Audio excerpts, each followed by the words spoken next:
Hey, all. Welcome to Podcast to Glory, an Age of Sigmar podcast, episode 2. Mike, episode 2. 2. We're consistent. Yes. For another week.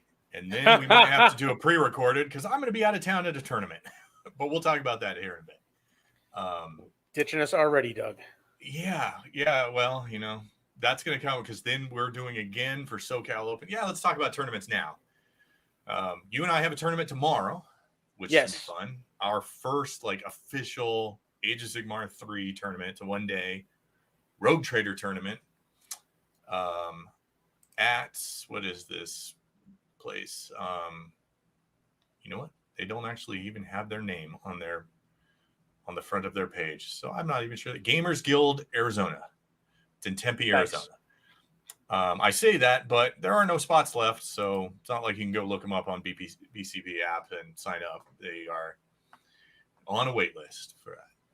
But then, and in 2 weeks, I'll be going to Old Town Throwdown 2 near San Diego, California, for a pretty big tournament. It's 56 people, I believe, for a 2-day event. And I think all they're doing is Age of Sigmar.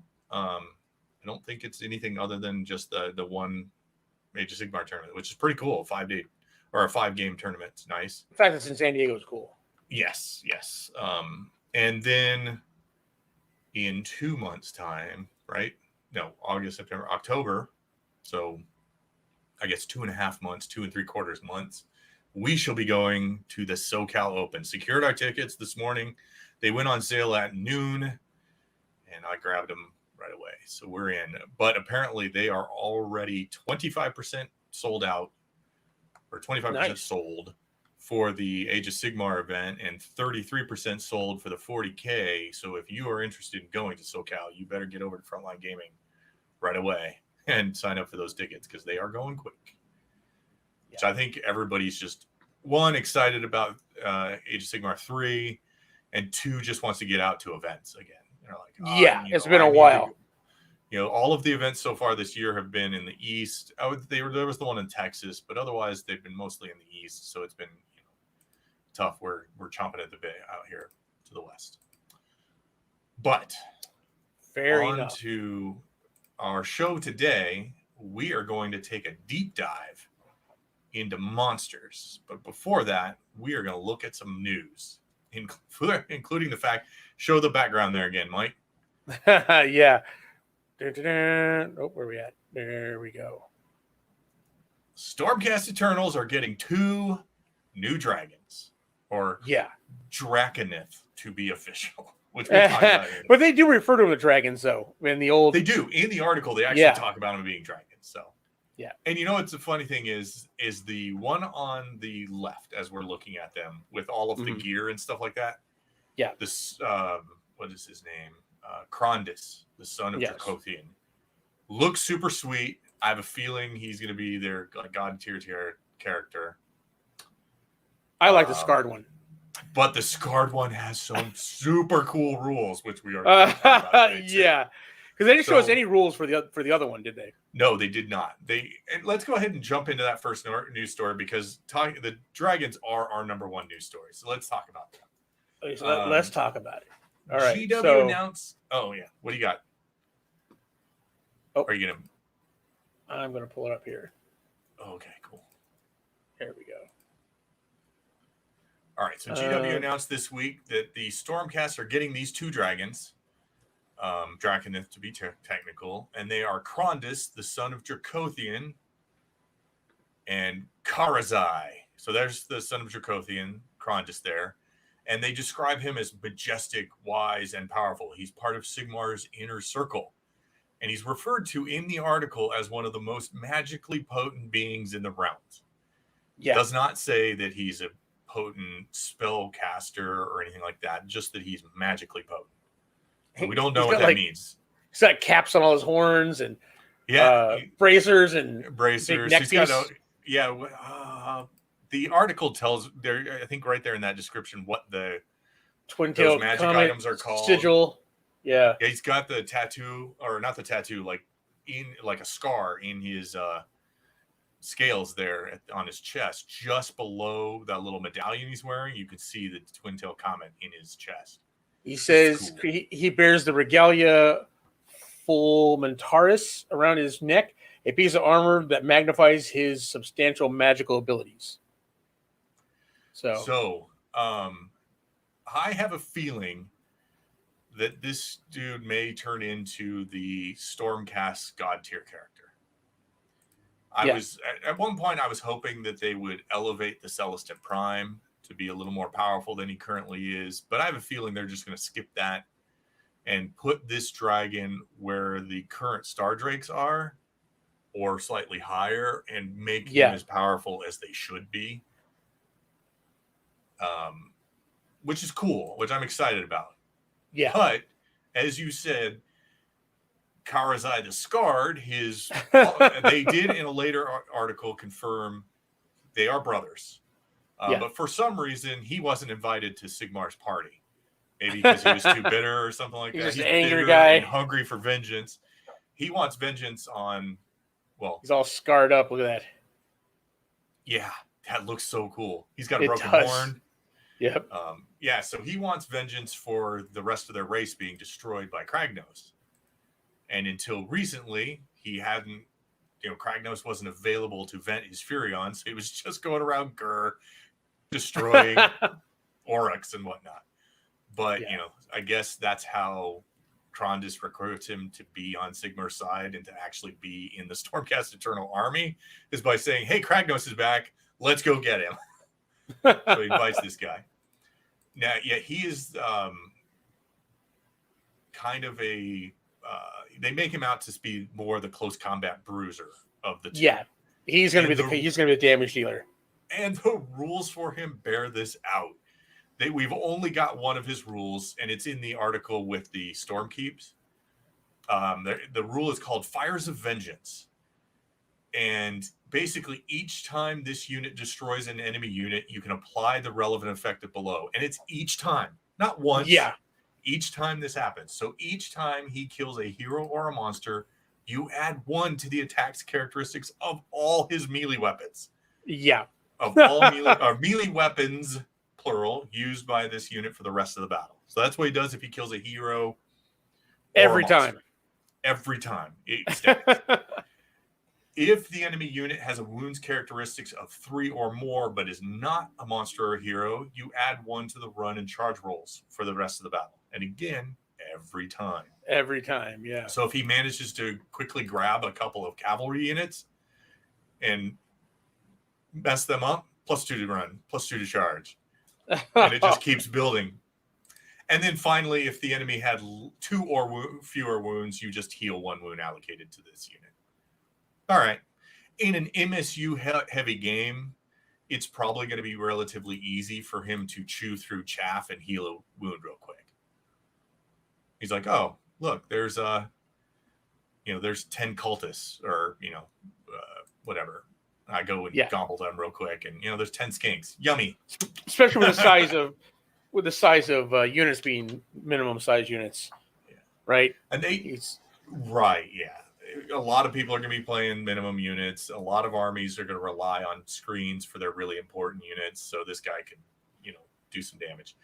And they don't really show the scale except for against that building. I have a feeling these guys in the pictures, in the art, they're showing them like head to head with the Mega Gargants. So are these guys going to be about the size of the Mega Gargants, you think? I think so. I think there's one picture. Where is it? One picture of the head. Check the other, the article maybe. Nope. Yep, the other dragons. There was one. I thought there was a picture with. Maybe not. Might be in the video. The art there on that, it shows him he's going up head to head with a Mega Gargant. So probably. I mean, if he's the Kragnos himself, there's Kragnos in this. If he's the size of a Star Drake, that's basically the size of a Mega Gargant. So these obviously don't look as chunky as the Star Drakes, but way cooler than the Star Drakes. They are way. I'm like, come on. So this is them in the the video they had to go with this. They have them going up against a Mega Gargant, and see a Mega Gargant. Yep. And it is Krondus who's narrating that video, and then he comes and talks to his brother. So like it's totally like Mufasa and Scar. It is totally Mufasa and Scar. Except for now they team up. Yeah. So this is great. I mean, with all the monsters that are coming up, I mean, all right, see it. Yeah. This guy is awesome. Man, they look freaking cool. Look how big he is compared to those scenery pieces. Yeah. But again, probably. Oh, he's got the twin-tailed comet too. Probably because it's out of the same kit, and they're not going to do different chess pieces. There we go. Those are Stormcast Eternals there. Oh yeah, there you go. Okay. So he is huge. Yeah. He's When you think next to the Tarlon, they go up about a third of the way, a quarter of the way. Yeah, that's about a third to half. And these guys are closer to maybe a fifth. Yeah, so definitely Mega Gargant size. I would say Mega Gargant comes between him and the wing. I think the wing puts him over.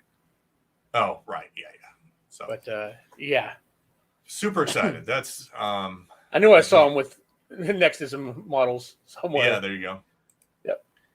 So yeah, I'm excited. I can't. I say I can't wait, but your wallet can wait. My wallet can wait. With just finishing a Lumineth army and getting a couple of Dominion boxes and going to 3 tournaments. You can wait. I got Cruel Boys got 4 new monsters coming out, right? Plus a whole bunch of support stuff, and then right. When they we'll get into when they tease the stuff about the book. I might have to repay all my shields with some of that. Possibly. All right. Do you want to jump into that? Let's go ahead and jump into the Cruel Boys news. Want to do the Cruel Boys? All right, I'll talk about the Cruel Boys. I'll tell you about Cruel Boys. So the Cruel Boys, man, I can't wait for this army to get fleshed out. I'm going to need so much Cruel Boy stuff. and I have 2 Dominion boxes worth of it already. All right. So as we know, we've got the new codex coming out, or the codex, that's 40K speak. The new army book coming out for the Auric War Clans is going to have Iron Jaws, Bone Splitters, and Cruel Boys all in one. And you're going to have the ability to mix and match them. If you want to, you can run just one faction. I can't wait. So, and it's just all kinds of cool stuff here. So, I mean, right now this character here, I can't wait for him. This Vulture. Yeah, he looks super cool. He looks big. He's huge, and he looks cool, right? So yeah, I mean, I can't wait for some of these monsters, and a lot of the trolls. They got a lot of enslaved trolls with them, which I think is great. But let's look at some of these options here, right? So there's different clans within the Cruel Boys. So if you're just playing a Cruel Boys army, you can pick different clans. And look at this, the yellow shields. First off, the yellow shields look awesome, right? You're like, dang it, I painted mine red. I painted all mine red. That's what they showed me. They lied to me. But yeah, this is one of the clans. This is the Big Yellows. Okay, they're the shooty ones, and you know me, I love a shooty army, a good shooty army. Look at this ability being on the receiving end of it. Except being on the receiving end, exactly.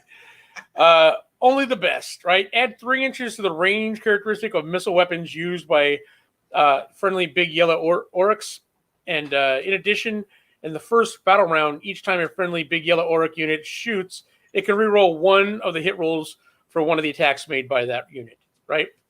On top of that, this makes the Bolt Boys, the Manskewer Bolt Boys, battle line, right? Yep. So you can have 9-man units, 2 9-man units of these 2 damage each Bolt Boys with the extra 3-inch range, rerolling hits. Their 2-inch, their 2 attack hasty shots. Yeah, are currently 12, but that would make them 15 inches. 15 inches. This is what you want to do. You want to be on the run with these guys. You want to shoot the hasty shot because more chances for 6s. Yeah, more chances for 6s, guys. I mean, come on. Yeah, you hit on 2s if you stand still, but you have 2 chances of 6s is what you want on this right? Or if they, give them potions and they wound on 5s, that means all their wounds are going to be mortal wounds, right? And they're they're throwing all those dice. I like it, but that's not the only cool. And these are only like glimpses. We don't know when we get into the book, right? What cool stuff there is. And I'm like, I want all this stuff. But one of the other clans that they show here is the Crawlies or the Skull Bugs, right? And they got Crawly Swarm. So these are the stinky ones who deal with bugs and stuff like that. When an enemy unit is picked to fight, roll a die if it's within 3 inches of a friendly Skull Bugs unit. Add 2 to the roll of that unit if the enemy unit is within 3 inches of a friendly Skull Bugs monster. On a roll of 6+, subtract 1 to hit rolls for attacks made by that enemy unit in that phase. So it doesn't matter who you're attacking. If you're near, if you're stuck in with these guys, you're rolling up on them with monsters.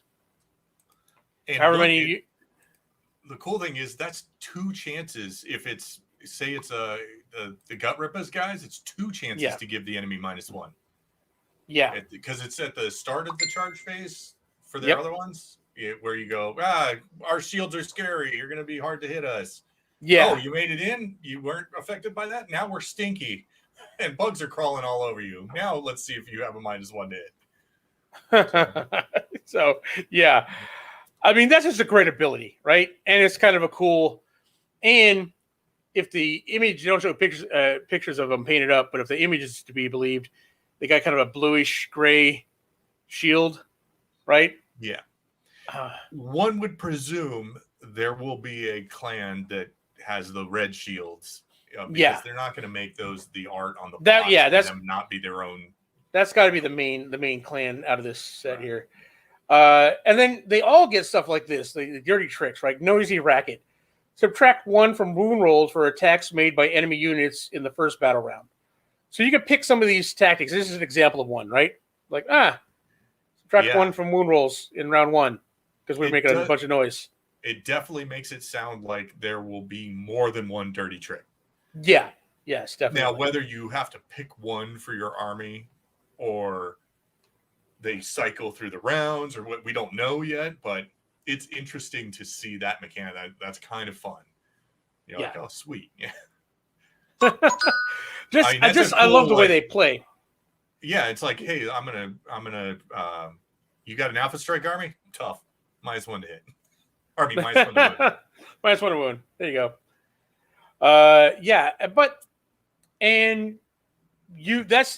That's these different clans just in the Cruel Boys, right? Right. This has all the orc factions in there, and you can mix and match if you want a big wog, and plus they bring in the monsters, guys. 4 new monsters with the Cruel Boys faction alone, and they all look amazing.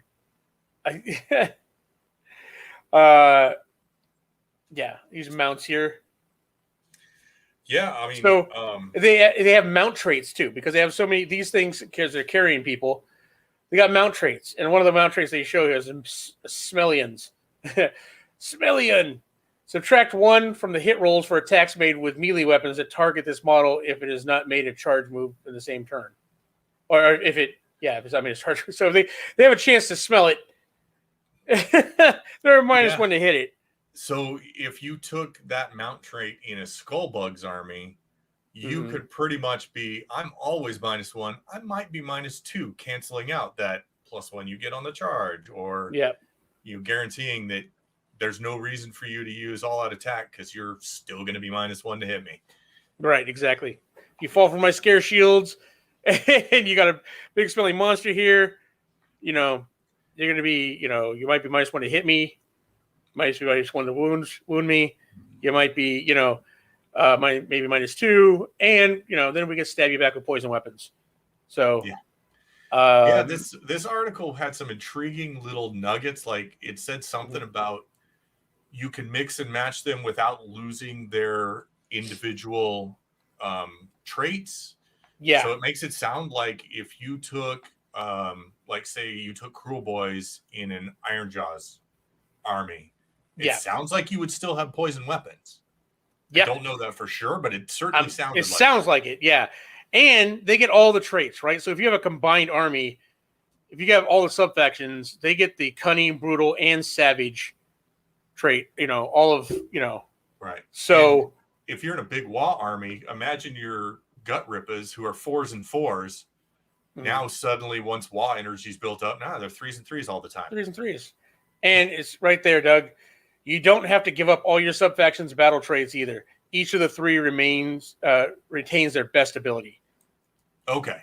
So it's like one of the abilities that you have, you get to keep that. So it sounds like poison for Cruel Boys. Probably, yeah. So you have to keep one of those here. And I mean, just having some, some of the Iron Jaws for, muscle. A bunch of Iron Jaws in front of your Bolt Boys. Yeah, exactly. And then we've got the Power of Wog, which we, before, here it is for 3rd edition. At the start of your combat phase, you can say you need to release the Power of the Wa. If you do so, add 1 to the attack characteristic of melee weapons used by friendly Oryx units for the rest of that phase. At the end of that phase, you lose all your Wa points you've received so far, and your army loses all Wa power it has gained so far. So it's your, your big blast. I think this is largely like it was before, except for they used to get to roll a die for every unit within a certain range of the general, and if they rolled high enough, they got +2 attacks instead. So this makes sense. It falls into line with everything they're doing with 3rd edition without stacking too many of those, like, too many attacks or something like that.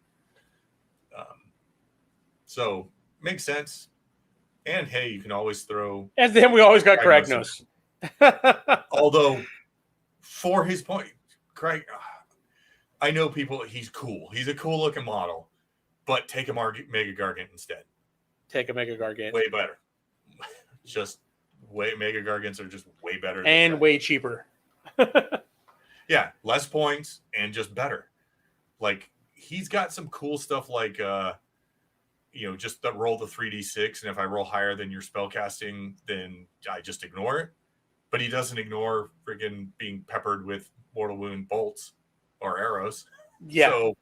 So I just think he is too many points for as little durability as he has. He does a lot of damage, theoretically. Yeah. But so do Mega Gargants. Especially the Gate Breakers. Take the Mouth of Mork. Oh, here's a good one. This is unrelated to the news we're going over, but while we're talking about Mega Gargants, I watched a video where a guy put together a Mega Gargant list where it was whatever the tribe is that has I don't even think he would have to do this. He gave his Gatebreaker the artifact for the army, and he gave him the lantern, I think. Or the book from the core rules. Yeah, it's got to be the book from the core rules. And the lantern's for Kraken Eater. Is it only for the Kraken Eater? Yeah, so he gave him the book from the core rules and gave him Flaming Weapon. So it's all, now I have Ren 3 4 damage attacks.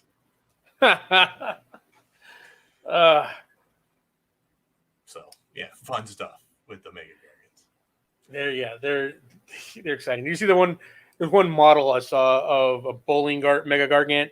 They actually modeled him up so he's actually like on one foot in the air, and he's got his hand cupped like he's throwing a giant round squig at a bunch of, and the pins were goblins lined up, and then a pit behind the goblins. He's just bowling with a big squig.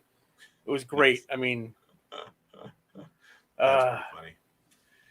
All right, let's go ahead and hit our last news story before we do our deep dive, and that is about the Stormcast. We've got a little more info about their battle tome as well, and we found out they are going to get an organization somewhat like the Seraphon, where you can play your Stormcast army one of two ways. As a Scions of the Storm army, which is the traditional, we strike from the heavens, or as a Stormkeep host or force, and that is what they showed off in the article. Now, the Stormkeeps showed up first in the Marathi Broken Realms book, and they are similar, though a little different to take into account third edition stuff.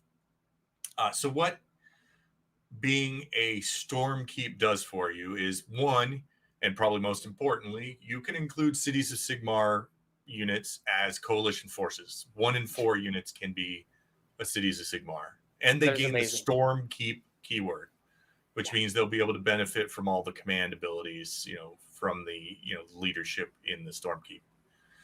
And they add +1 of bravery. Yeah, I mean, come on. Then you get +1 bravery to Stormkeep units, not just Cities of Sigmar, but all Stormkeep units wholly within 12 inches of a Redeemer unit, which are Liberators and Sequitors.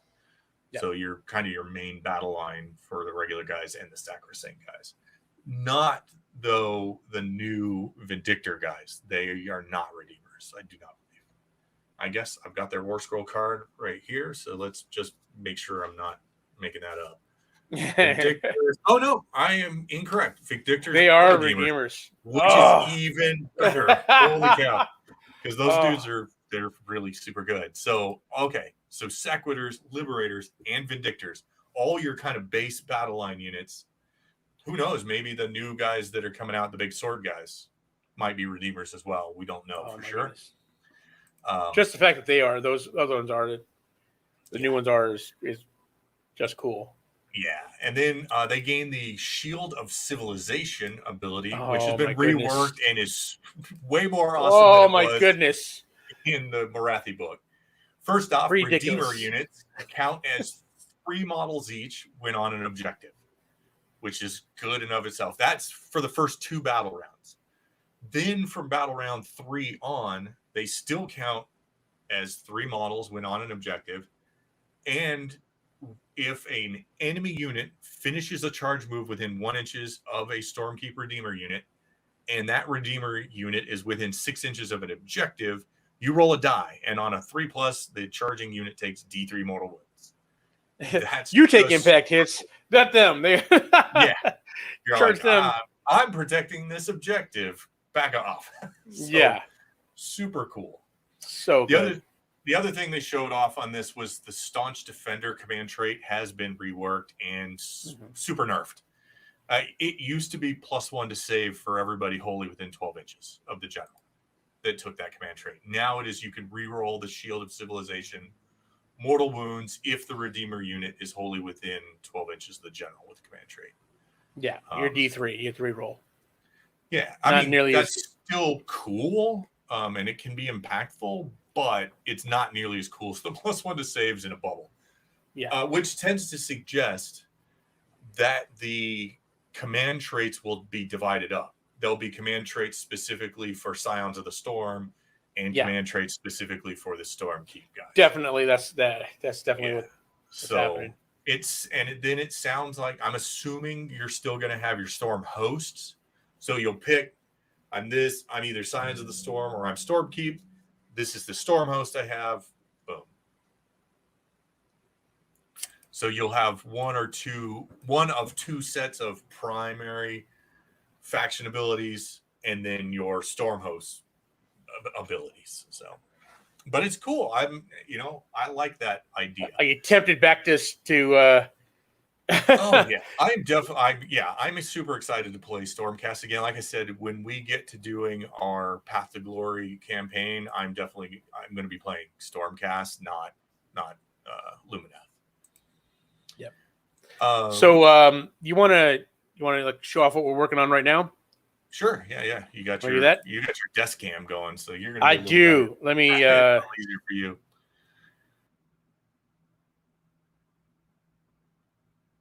There you go. All right, I guess got to add the mic to the other. Yep. Okay, so let me head over here. So this right here is the Cruel Boys Killaboss on Gnashtooth or something like that? On Gnashtooth, yeah. Is that what it's called? Yeah. So I don't know how well you can see that. Great Gnashtooth. Great Gnashtooth. So tilted so we can see the base. Tilted so we can see the base, because that base is some cool. Oh yeah. Wait, is that Can hollow? you see it? What? Is that carved out? No. Oh, okay. So it's doing like a green screen effect. Oh, is it? Yeah. Like, oh, you can see through it. Yeah, it's like you can see through it. So still got to pour resin in it, but I have it colored. It's green. So you got that swamp. Yeah, it's gonna look like a swamp kind of thing. That's cool. Yeah.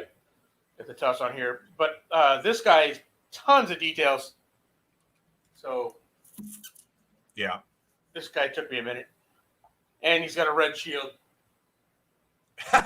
So you might have to repaint it, depending. To repaint this guy. I've also been working on my giants.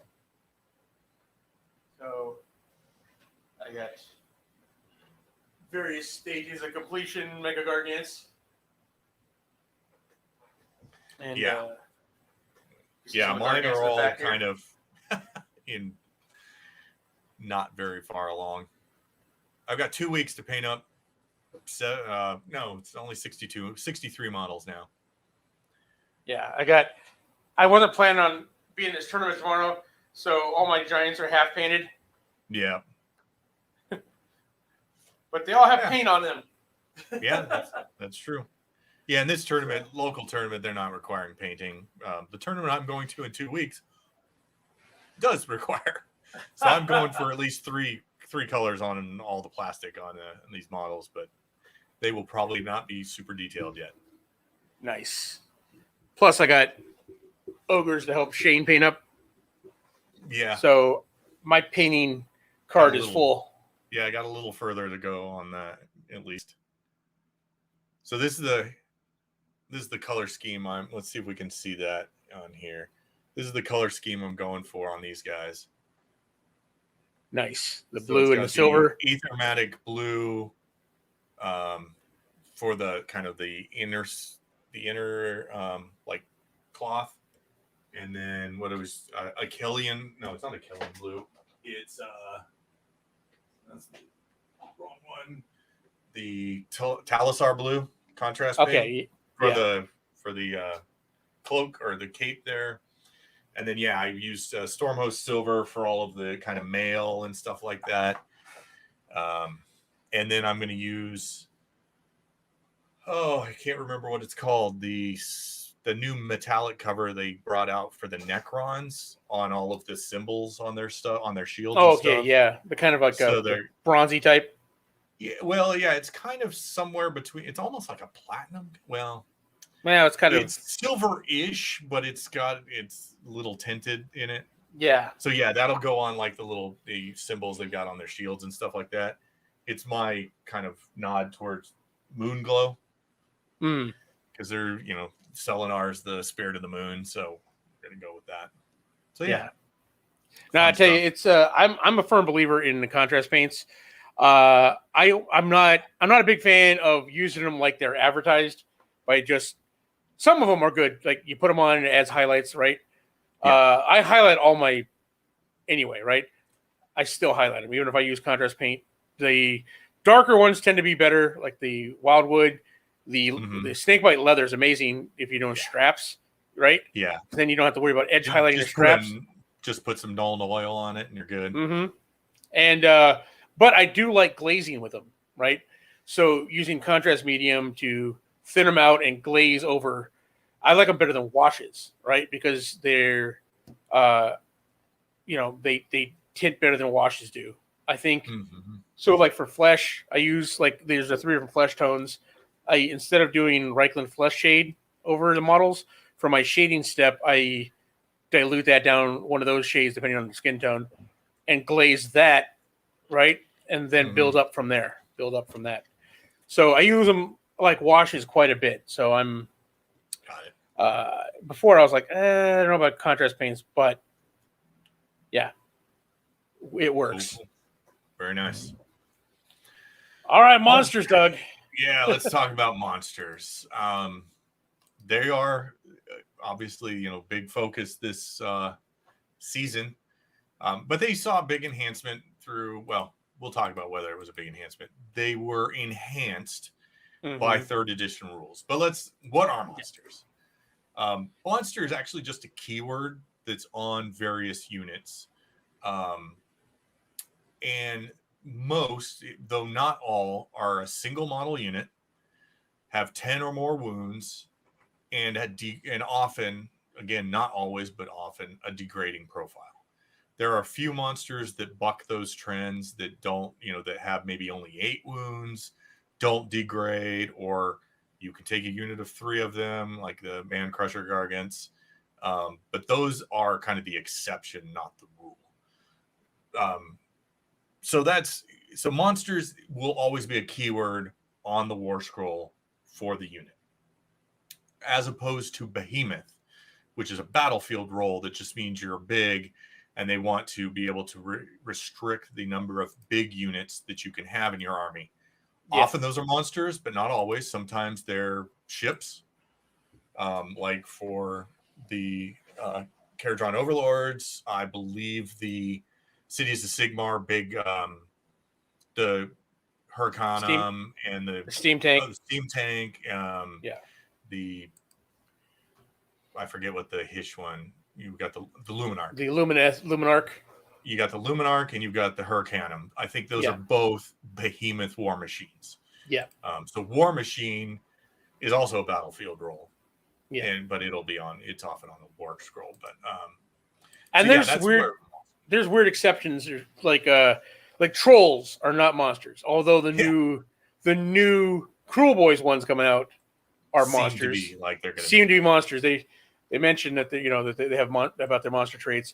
Maybe if you put a Howdah on them and fill them with guys, or if you ride a troll, then you're a monster. If you're just a troll, you're not. But even the Troggoth, the big troll, the Trogboss, Trogboss, he's a behemoth, but he's not a monster. Right. So I think that might. Well, I want to see the Goblin updated, battle when it comes out. We'll see what happens there. But yeah. So monsters, they've changed the new edition. I would say it's a buff, right? Because they all get new abilities. They have the Monsters Rampage. Right. So, correct. The fact that they have a list of abilities. We have the we can just name them off. It's pretty easy. There's only 4 of them. You can Stomp, which is just doing it can't be used against another monster, but otherwise you stomp on a unit and do D3 mortal wounds. The other one, you can have a Titanic Duel. That's if you're up against another monster, you get +1 to hit it. You could destroy faction terrain, or probably the one that everybody takes most frequently is you can Roar, which is on a 3-up, you cause another unit to not be able to use command abilities. So Roar, Stomp, Titanic Duel, and Smash the Rubble. Yep. So you are. Yeah, I think your statement is correct. They have been buffed with this. Yes. If you just look at the 3rd edition core rules, they have been buffed. Now, whether that's the case when you take into account the current season's battle pack, we'll discuss here in a little bit. But. Yeah, we'll get into that here. But here's the thing. They're buffed if they are... So monsters all around get this buff, which is pretty nice. Right. Now, if they're a monster's hero, like a any kind of Gargant, then it's a big buff because the Mega Gargants, because then they're leaders, and then they're also monsters, so they get all the new leadership abilities and the monster abilities. So,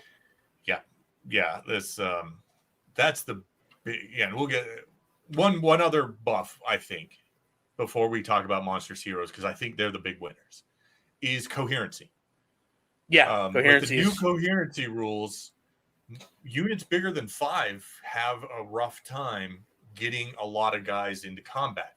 The monsters generally are only 1 base, sometimes 2 or 3, but that's super easy to maintain coherency. So you're always bringing all your attacks to bear.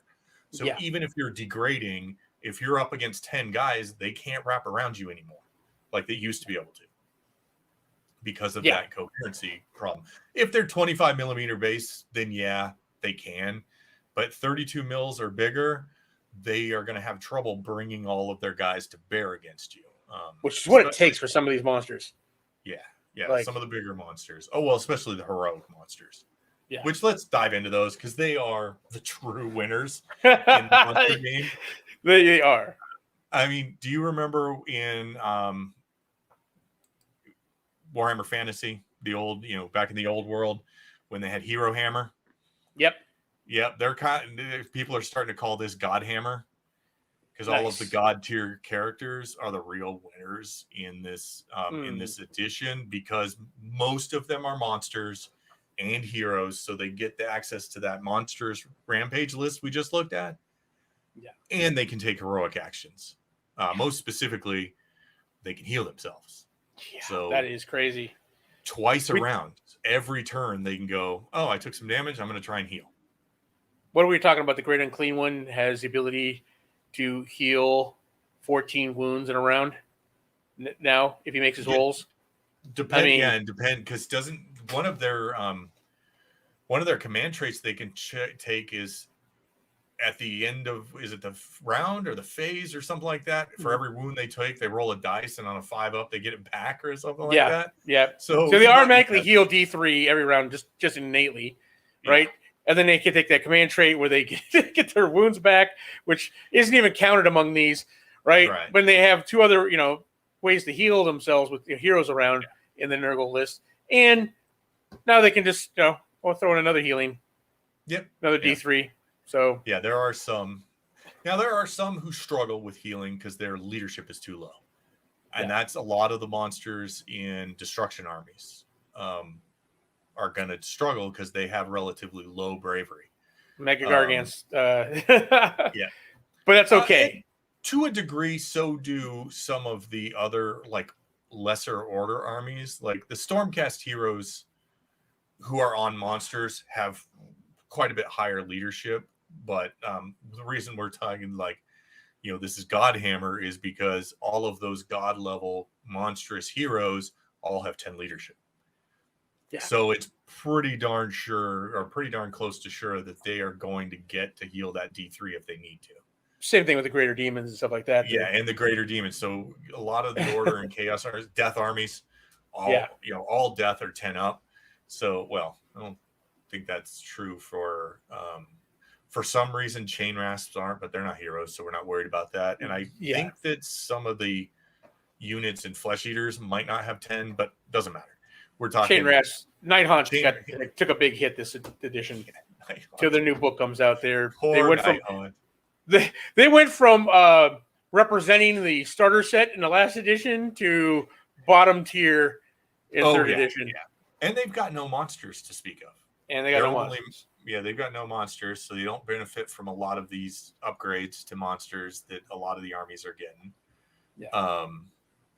Now, what I talked about, was it last show? I think I brought up the idea is I hope that they come out every time a new battle tome comes out, that they come out with more monsters for that army, just to represent the edition they're trying to promote monsters. So everybody needs more monsters. Well, the first two certainly are.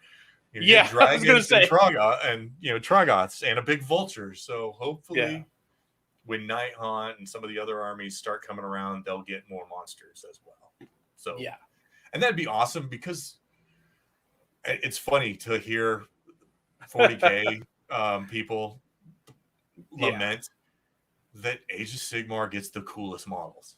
They're knocking it out of the park with. Well, we made this. We made this. We did a video about the two different orcs, right? So they got new orcs coming out for 40K and new orcs for the new Cruel Boys for Age of Sigmar, and we compared the models. And while orcs have always been slightly cartoonish in that, just the level of detail in the Cruel Boys versus some of the new, Squig Rider guys, you're just man. Not that 40K doesn't have great models; they have great models, but when you compare the quality of those two, look at these, a tale of two orcs, coming out the same system, the same company, and it's night and day. I gotta be honest with you, it's night and day. I love orcs. right? And I love the Mhm. goofy orc in 40K, but even in that video we said, man, some of these are just that one step too far over the top, right? Yeah. And with the targeting squig and exhaust coming out the side of a squig, and just things that are just like, I mean, come on, right? The great white shark squig, which I mean that one's kind of cool, but anyway, I mean, yeah, but you have it right there just to compare those two, and it's just like I don't know. I agree. 40K players, I agree with you. That's Yeah. Yeah, it is sad that everybody was like gushing over these new dragons. Like, oh, they look so cool. Age of Sigmar gets the coolest models. Oh, they do. man. And if they put out at least one new monster for every army as they put out their battle tomes, I will be super happy. Yeah. And it probably should, especially when you look at like the season's battle pack, right? Mm-hmm. So the battle pack from the General's Handbook, 2021 just came out. Pretty much all, you gain additional victory points through the battle tax that, they have listed in there if you're doing it with a monster, right? Nearly all of them. And I mean, if you want to be competitive at all, right? Mm-hmm. I mean, that is a lot of points to rack up to be given away if you don't have monsters. You know what I mean? Right. Yeah. Yeah. Monsters do give away points when they're killed. So you have to think about the monsters you're fielding. And you're like, hey, can this monster get me enough points to offset the point he might lose me by dying? Yeah. Now, the heroic monsters, it's a lot easier because they can heal themselves and stuff. But still, there's a lot of powerful monsters out there that are going to be able to get you a couple of points before they are killed off and give your opponent 1 point. And if they're killing enemy monsters as well, then that's kind of balancing that out. So, Again, the staying power monsters like mega gargants, greater demons, those kind of things. The big hero monsters with a lot of wounds, a lot of staying power, that can dish out the damage. Yeah. They're going to rack up some points for you before they give up their extra one. Either can, if they hit super hard or they're super endurant, then they probably are going to be worth there. And we didn't even mention there is a command ability in the current General's Handbook battle pack that you can have a monster fight on its top bracket. Even if it's on its last wound, suddenly it's at full power. Yep, there you go, full power. So they're going to be strong in that sense too. Yeah. So do you think more people are going to take monsters first off that aren't heroes? Just monsters? It depends. I think you're going to see more of the new monsters because I think the rules for monsters are always iffy whether they're worth their points, right? Mm-hmm. But I think they're designing these new monsters, even the ones that aren't heroes, like the Cruel Boys, right? And that I think they're going to have the abilities, right? And the point cost is going to be, for people to actually take them. I think you're going to see more of those. Some of the older monsters, like Star Drake, I still can't see, spending the points on that kind of thing. He's just so overpriced. Right now. He is so overpriced. So I think a lot of the new monsters you're going to see, but definitely the hero monsters. And we was it last episode or one of the videos we did? We talked about like you're going to take a look at some models in the past that you weren't interested in before, like the ones we did was like the Nurgle Magoth Riders, right? Oh, right, yeah. And they were something like, oh, you're like, I'm never going to take these for the points, right? You got the cost of the model, and you got the point cost of the model, and then you've got what they do in combat. And you're like, these aren't worth it. But now they're both heroes and monsters. They get both those buffs, right? And now you're starting to look at them like, okay, they just dropped in points when everything else went up in points because no one took them, right? Because they weren't competitive rules wise. But now you add, heroic traits and Monsters Rampage to them, and now all of a sudden you got to take a second look at these things. Like, wow, for the point cost now, these guys are worth taking. So I think you're going to go through and see a lot of those people, like, looking at the, here's the big test, right? How many Beasts of Chaos armies are we going to see? You want to talk monsters? Right? That is a great point, because most of the armies that field monsters have heroes riding monsters so even like Flesh Eater Courts, you can take a zombie dragon or a Terrorgeist, or you could take a Ghoul King on zombie dragon or Terrorgeist. You'll probably see lots of zombie dragons and Terrorgeist, but there's going to be a Ghoul King on it. They're not going to be on their own. Yeah, most likely. So most of the armies out there that have the monsters available also have heroic monsters that they can throw out there. And I think that's what you're going to see tons of. And like I said, Beasts of Chaos are one of those. They have lots of monsters. Yeah. They have ones that are like 8 wound, 8 wound monsters, 10 wound monsters. So they've got stuff that, that's not even degrading, but they're not that strong.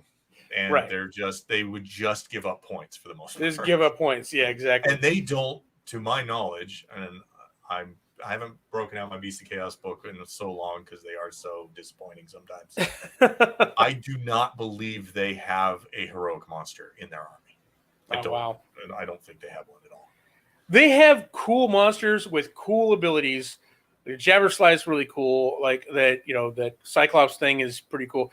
They have a bunch of cool monsters that have cool abilities, but they're not the big, tough stain power. They don't have the stain power of some of these other big monsters. Yeah, they're 5+ saves. Yeah, and great. Yeah, yeah. So it's like a Gargant, but he's got 20 wounds, or 20. So I mean, it's one of those things. So yeah, I mean, I don't think everyone's going to be pulling out regular monsters unless it's the newer ones coming out. But heroic monsters like the Maggoth Riders and stuff like that, I think you're going to see a surge. People are going to be checking their battle tomes, taking a second look at models they were passing by before and going, okay, well.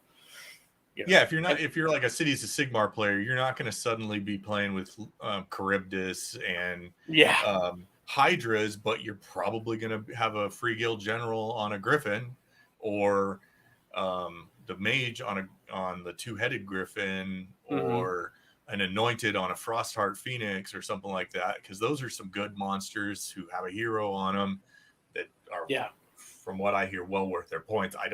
And cool looking. Don't really play. Yeah, and they're cool.